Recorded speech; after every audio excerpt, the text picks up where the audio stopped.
Welcome. This is Doc Econ, and boy, I sure don't know what to say about this last weekend and all that's gone on. This morning, we hear from President Biden giving a speech, and I want to go over that a bit. Want to go over what's really going on and how it impacts you. The whole point of this channel is to make sure that I deconstruct what's happening in the news media and all the complexities so that you can know how to act and react to the many things that are happening.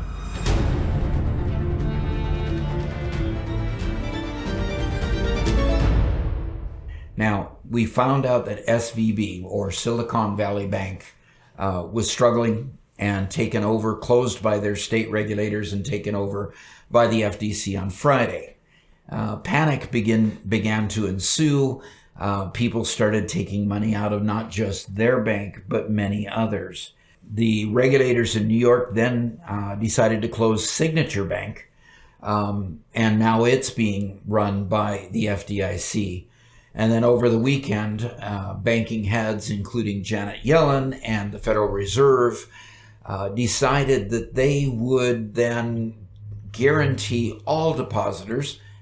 In spite of what the FDIC generally insures, they decided to insure all depositors because both of these banks had a significant amount of exposure to small business, in particular tech startups. And they, generate a large amount of money. So they had a lot of deposits in those banks. So when you say a lot of deposits, you and I would have a hard time having probably $250,000 in a bank. We'd have it in our retirement funds or other places.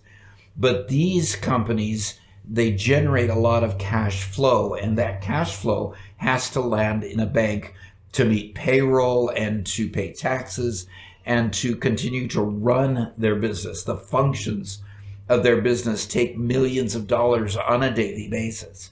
So what you have is bank depositors that were well over 250 million. So I'm seeing all of this bank turmoil and all of this stock market turmoil.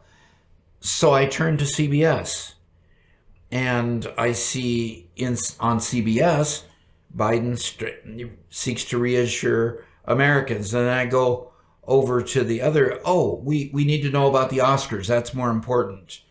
We need to know about the migrants coming across the border.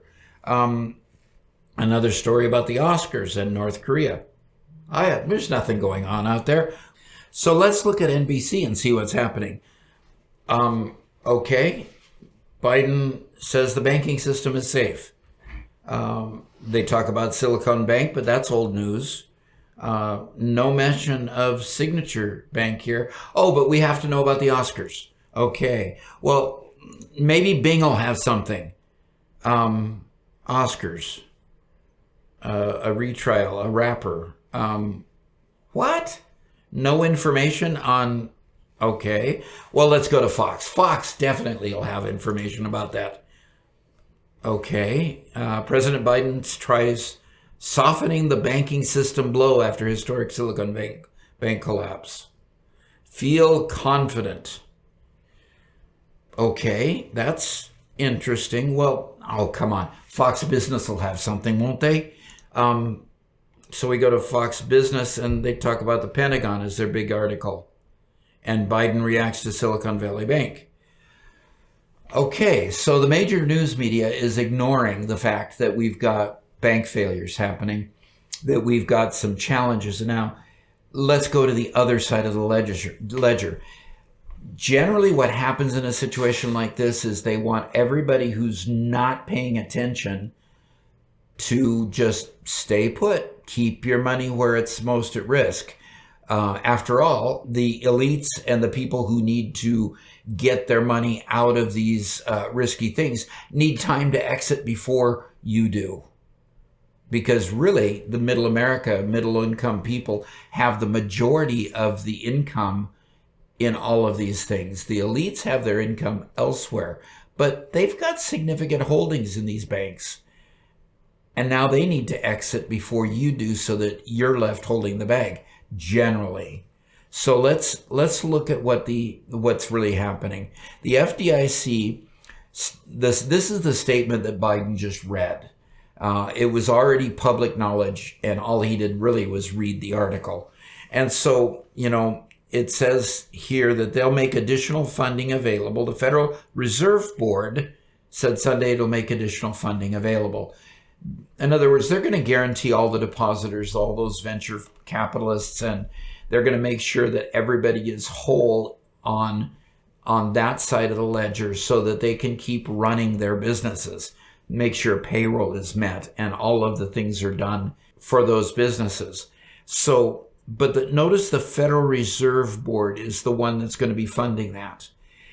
That is incredibly important because the FDIC doesn't have enough money to take care of both of those banks. They don't even have enough money to take care of all the deposits in the just SVB, much less SVB and Signature. Now, Signature's failing is the third largest bank failure, where SVB was the second largest bank failure. There is no way that they've got enough money to take care of that. Now, when they say taxpayers won't be paying for it, well, of course, the Federal Reserve is going to print more money to take care of the money that they need to make sure all those businesses, those tech startups, keep running.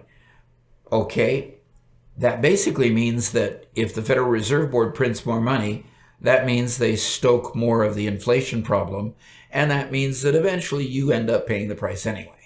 It just comes out of, a different hand reaching into your wallet. So here, let's tell the rest of the story. Here, the FDIC has an operating budget, I have it highlighted here, of $75 million to handle receivership funding. Now, what they've done with Silicon Valley Bank is put it in receivership. So they've got $75 million, and the whole idea was that the FDIC would insure all depositors up to $250,000. They did not ever contemplate the idea that they would be making millions of dollars whole for each of those accounts. So this $75 million is not going to go very far. The run on Silicon Valley Bank was in the neighborhood of $42 billion, and those are just the people that were able to get their money out. There's still more money there. It was a $209 billion asset holding bank. So the fact that there is a lot more money there is going to eat up that $75 million pretty quick. And so they're going to be going to the Fed for more money. So the FDIC, basically what it does is it insures deposits. The insurance is for the first $250,000. So the amount of money they collect from member banks that have FDIC insurance is enough to cover if a bank failures up to the $250,000 limit. It's never meant to cover more than that. So you've got a situation here where the establishment is making sure that everybody's covered. It's going to suck, the $75 million out of that, and deeper pockets are going to have to provide more money, which they say is going to be the Federal Reserve. So let's actually see what's going on. In spite of the fact that CBS, NBC, Fox News, MSNBC, basically Fox Business are not covering this, this is what's happening in the stock market right now. If I refresh this, basically what this is this is a list of all the losers. And Western Alliance Bancorp has lost 76% of its value today. The stock has. Now, notice one thing in Biden's speech that I thought was really a challenge.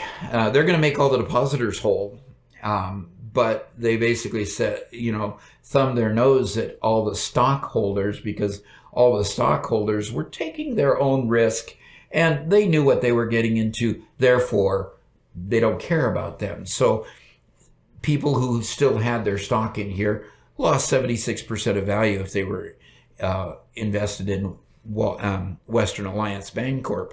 FRC, First Republic Bank, has lines out the door because they're next in line to be insolvent. They've lost 75% of their value today in their stock. So, and then we've got Customers Bancorp, which is related to this Western Alliance Bancorp. 53%, and it goes on and on and on. The bottom one down here still has lost nearly 29% of its value. So nothing's going on. We don't have a problem with our banking system. And of course, the government's going to make sure that everybody is made whole. So you can see the losers list is a bloodbath, literally, of banks. You would normally see a mixture of companies, but you'd see, going down 5 or 10% would be a bad day for most companies. But we're seeing 73%. That's literally a bloodbath in the banking sector. If we go to Market Watch here, we would expect to see more information. KBW recognized buying these financial stocks, including First Republic, following federal backstop for banks. Well, let's go buy First Republic. Obviously, First Republic is a bargain this morning because it's lost 71% of its value. So, one person said to me, you should never try to catch a falling piano.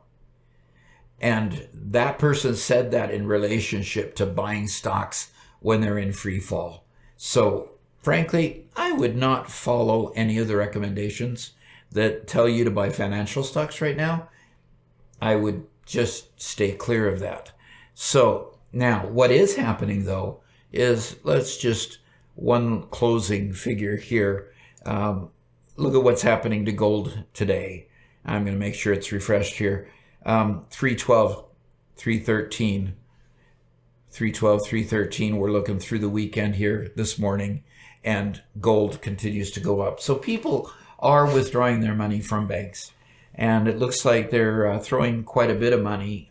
Quite a bit of demand is happening in the gold market, and we could probably look at silver and platinum and the other precious metals and see that people are investing there.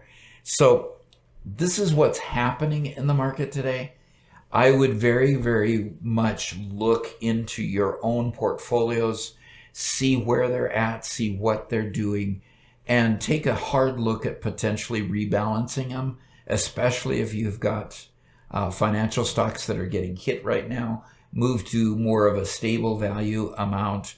This is not investment advice. This is what I would do with my own retirement funds and with my own money. If it were in a bank right now, I'd be a little bit skeptical about leaving too much money there. At least I wouldn't have all of my savings there. I'd have my savings diversified into several different places so that I don't get hit quite so hard. So I hope this has been helpful to you. If it has, please hit that like button, and hopefully you'll subscribe and we can get this message out to even more people. And thanks for watching. Talk to you later.